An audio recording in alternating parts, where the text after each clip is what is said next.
டவட்ரி viewers எல்லாத்துக்கும் என்னுடைய வணக்கங்க. இன்னைக்கு நான் ஏன் இவ்வளோ ஜாலியாக இருக்கேன் அப்படின்னு கேட்டிங்கன்னா, இன்னைக்கு என்னோட ஃபேவரட்டான எல்லாத்துக்குமே ஃபேவரட்டான மட்டன் பிரியாணி தான் மதுரை ஸ்டைலில் நான் பண்ண போகிறேன். இதில் சின்ன சின்ன டிப்ஸு ட்ரிக்ஸ் எல்லாம் இருக்குது, அது எல்லாத்தையுமே சொல்லுவேன். ஸோ நீங்கள் வீடியோவை ஸ்கிப் பண்ணாமல் பாருங்கள். இப்போ நம்ம பிரியாணிக்கு தேவையான ஐட்டம்ஸ் என்னென்ன அப்படிங்கிறத பார்த்துடலாம். ஃபஸ்ட்டு என்னது அப்படின்னா, ஒரே ஒரு தக்காளி எடுத்துக்கலாம். அப்புறம் ஜிஞ்சர் கார்லிக் பேஸ்ட் எடுத்திருக்கேன். அப்புறம் தாளிக்கிறதுக்கு பிரியாணி லீஃப், ஏலக்காய், பட்டை எடுத்திருக்கேன். நான் பச்சை மிளகாய் 4 எடுத்திருக்கேன். உங்கள் காரத்துக்கு ஏற்ற மாதிரி நீங்கள் பச்சை மிளகாய் எடுத்துக்கோங்க. 4 போட்டிங்கன்னா சரியாக இருக்கும். அப்புறம் கேஷ்யூ, அப்புறம் பார்த்தீங்க அப்படின்னா மல்லி புதினா எடுத்துக்கோங்க.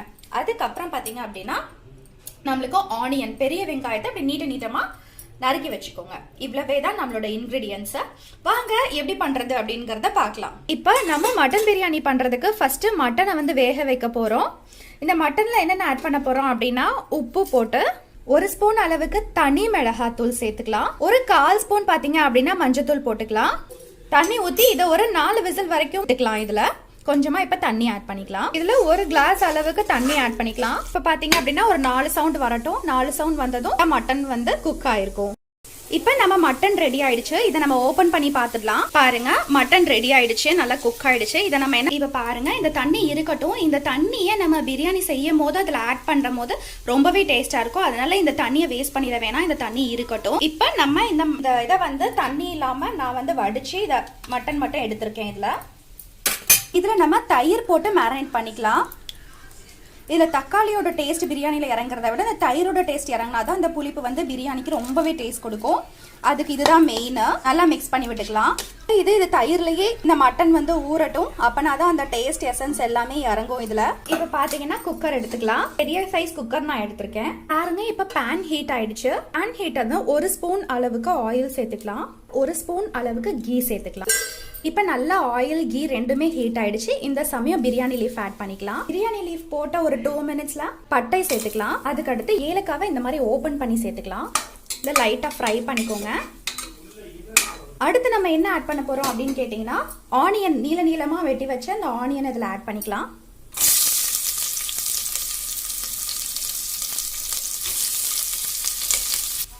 இப்போ அடுத்து பார்த்தீங்க அப்படின்னா, சில்லியை எப்படி ஆட் பண்ணணும் அப்படின்னு கேட்டிங்கன்னா, இதோட எட்ஜை இப்படி ஒரு நசுக்கி ஆட் பண்ணீங்க அப்படின்னா அதில் ஒரு டேஸ்ட் வரும். நீங்கள் நைஃப் வச்சு ஒரு கீரல் போடாதீங்க. இந்த மாதிரி ஒரு சின்ன டிப் நான் கொடுப்பேன். அதனால நீங்கள் வீடியோ ஸ்கிப் பண்ணாமல் பாருங்கள். இந்த மாதிரி இப்படி முனியை நசுக்கி போடுறதுனால இதில் ஒரு டேஸ்ட் கிடைக்கும். நைஃப் யூஸ் பண்ண வேணாம். இதில் 4 சில்லி ஆட் பண்ணிட்டேன். இந்த ஆனியன் நல்லா கோல்டன் ப்ரௌன் வர அளவுக்கு இதை நல்லா ஃப்ரை பண்ணிக்கலாம். உப்பு சேர்த்துக்கலாம் சுவைக்கு ஏற்ப. இந்த ஆனியனும் அப்பதான் சீக்கிரம் குக் ஆகும். நல்ல சீக்கிரம் கோல்டன் ப்ரௌன் வரணும் அப்படின்னா உப்பு சேர்த்து ஃப்ரை பண்ணீங்க அப்படின்னா நல்லாவே ஃப்ரை ஆயிடும்.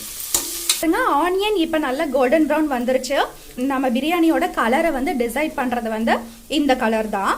இப்போ இதில் நம்ம என்ன பண்ண போறோம் அப்படின்னா, ஒரு 300 கிராம்ஸ் மட்டனுக்கும் 1 கிளாஸ் பிரியாணிக்கும் நம்ம என்ன பண்ண போறோம் அப்படின்னா, ஜிஞ்சர் கார்லிக் பேஸ்ட் ஆட் பண்ண போறோம். ஒரு 3 ஸ்பூன் ஆட் பண்ணிக்கலாம். இதுல இப்ப ஜிஞ்சர் கார்லிக் பேஸ்ட் போட்டு நல்ல ரா ஸ்மெல் போனதுக்கு அப்புறம் என்ன பண்றோம் அப்படின்னா, நம்ம தக்காளியை ஆட் பண்ணிட வேண்டியதான். இப்போ இதுல நம்ம எடுத்த தக்காளியை கட் பண்ணி சேர்த்துக்கலாம். நல்லா ஃப்ரை பண்ணிக்கலாம். அகைன் தக்காளி ஆட் பண்ணோடனே என்ன பண்றோம் அப்படின்னா, நம்மளோட மல்லி புதினாவை ஃபைனா சாப் பண்ணி வச்சிருக்கேன், அதையும் நான் அதுல ஆட் பண்ணிக்கிறேன்.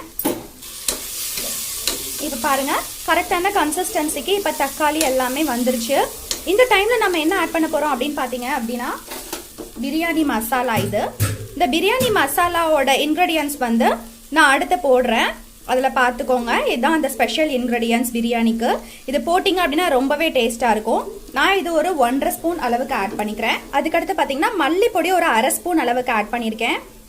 இது மட்டும்தான் பிரியாணிக்கு போடணும். எல்லாரும் போடுற மாதிரி எல்லாத்தையும் போட்டு சில்லி பவுட்ரு, அதே மாதிரி பார்த்தீங்கன்னா இது அதுன்னு எக்கச்சக்கமாக போடுவாங்க. இதை தேவையே கிடையாது. இந்த பிரியாணி மசாலாவும் மல்லிப்பொடியும் மட்டும்தான் அந்த பிரியாணியோட அரோமாவை ஹைலைட் பண்ணி ரொம்பவே சூப்பரான ஒரு ஸ்மெல் கொடுக்கும். ஸோ இதை 2 மட்டும்தான் போடணும். இதை நல்லா மிக்ஸ் பண்ணி விட்டுக்கலாம். இப்போ இதில் மேரினேட் பண்ணினா மட்டனை இதில் ஆட் பண்ணிக்கலாம், அந்த தயிரோட சேர்த்து. இப்போ இன்னைக்கு நம்ம எதில் பிரியாணி பண்ண போகிறோம் அப்படின்னு கேட்டிங்கன்னா, சீரக சம்பால தான் பண்ண போகிறோம். இதில் பார்த்தீங்க அப்படின்னா இந்த கிளாஸ்ல 1 கிளாஸ் அளவுக்கு நான் சீரக சம்பா எடுத்திருக்கேன். இதை வாஷ் பண்ணி ஆட் பண்ணிக்கலாம். இந்த டைம்ல வாஷ் பண்ணி வச்ச சீரக சம்பாவை இதில் நான் ஆட் பண்ணிக்கிறேன். இப்போ ஏற்கனவே நான் பிரியாணிக்கு ஆனியனுக்கு தான் நான் சால்ட் சேர்த்திருக்கேன். இப்போ ரைஸுக்கு ஏற்ற மாதிரியும் நம்ம சால்ட் சேர்க்கணும். அந்த சால்ட் தான் நான் இப்போ சேர்க்குறேன். இப்போ ஆல்ரெடி மட்டன் வேக வச்ச தண்ணி இருக்குல்ல, அதுதாங்க பிரியாணிக்கு ரொம்பவே டேஸ்ட் கொடுக்கும். ஸோ அதை ஃபஸ்ட்டு அளந்து ஊற்றிடலாம். 1 கிளாஸ் சீரக சம்பாக்கு பார்த்தீங்க அப்படின்னா 1.25 அளவுக்கு தண்ணி ஆட் பண்ணணும். அதில் ஃபஸ்ட்டு ப்ரிஃபரன்ஸ் இந்த தண்ணியை நம்ம போட்டுக்கலாம். இப்போ 1 கிளாஸ் அளவுக்கு தண்ணி ஆட் பண்ணிக்கிறேன். அடுத்து பார்த்தீங்கன்னா 1.25. இப்போ நம்ம பிரியாணியை குக்கரை க்ளோஸ் பண்ணிடலாம். க்ளோஸ் பண்ணிவிட்டு நம்ம என்ன பண்ண போகிறோம் அப்படின்னு கேட்டிங்கன்னா, மீடியமில் வச்சு ஒரு சவுண்டு வரணும். அதுக்கடுத்து ஸ்லிம்மில் வச்சு ஒரு 10 மினிட்ஸ் இது பண்ணினீங்க அப்படின்னா சூப்பராகவே நல்ல உதிரி உதிரியாக செம அரோமாவான ஒரு கரெக்டான கன்சிஸ்டன்சியான ஒரு பிரியாணி நம்மளுக்கு ரெடி ஆகிடும். இப்போ வெயிட் போட்டுடலாம். இப்போ பாருங்க, பிரியாணி சூப்பரான கன்சிஸ்டன்சிக்கு வந்துருச்சு.